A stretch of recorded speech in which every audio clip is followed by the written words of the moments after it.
Let's see how to run Microsoft Word as administrator. First off, we have to look for Microsoft Word on our device.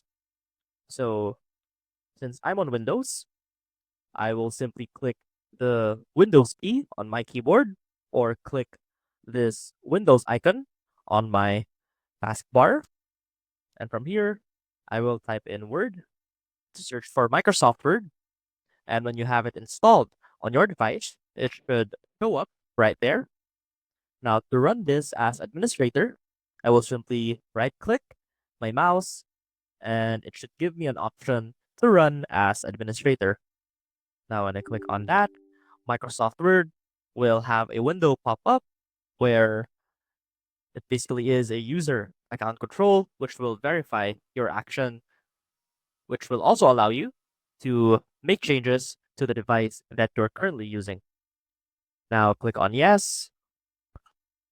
And as you can see, I now have Microsoft Word opened and I'm currently running it as an administrator.